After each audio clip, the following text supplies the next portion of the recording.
এখানে আসার পরে আমার প্রথম কিন্তু সালাদ তেমন খাইতে পারতাম না। এখন আমার এমন হয়েছে মানে প্রতিদিন আমার খাইতে হয়, ভাল লাগে। আজকে আমি আমার অফিস থেকে মানে কাজ থেকে এটা নিয়ে আসলাম, আমরা এই সালাদটা বানাই আর কি। সালাদের বাইরের রঙটা এরকম, এই যে। আর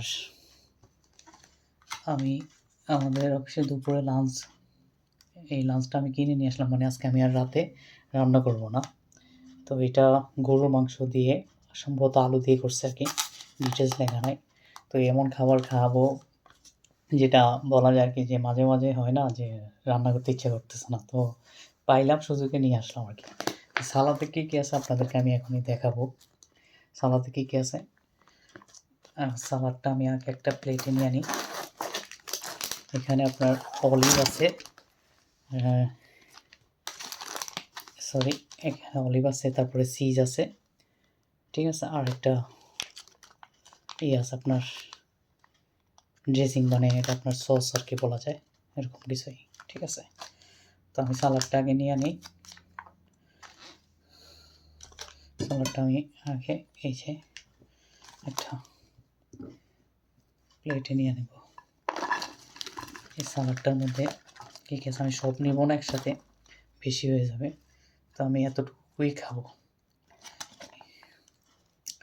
আমি এতটুকু এসে বেশি নিব না। এখানে মেল আছে, এরপরও খাবো না, কারণ তো আমাদের এই যে এটার মধ্যে একটা চামচও দেওয়া যায়, আমি এটাই ইউজ করবো আজকে।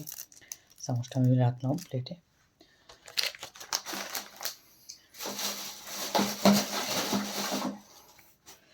তারপর এই যে সালাডটা আমি সরাসরি একটু ভালো করে কাছ থেকে দেখাই। শসা আছে, তারপরে এই ইয়াউরি বলে এখানে, এটা আমি অবশ্য বুঝতে পারতেছি না। পেঁয়াজ আছে, তারপরে আপনার ক্যাপসিকাম আছে, তারপর অলিভ আছে, তারপর আবার চিজ আছে।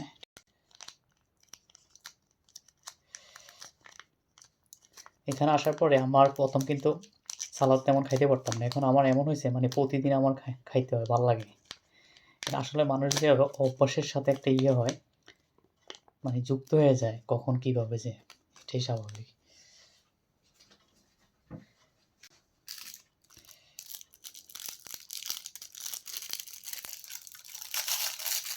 তো এই যে আমি সালাডটা এখন মিক্স করে নিচ্ছি। এটা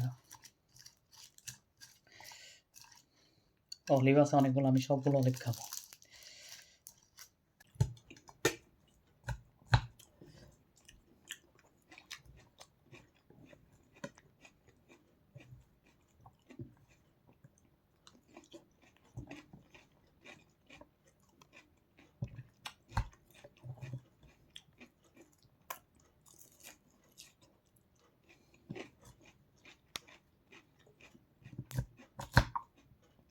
এই সালাডটা আমার এত প্রিয়,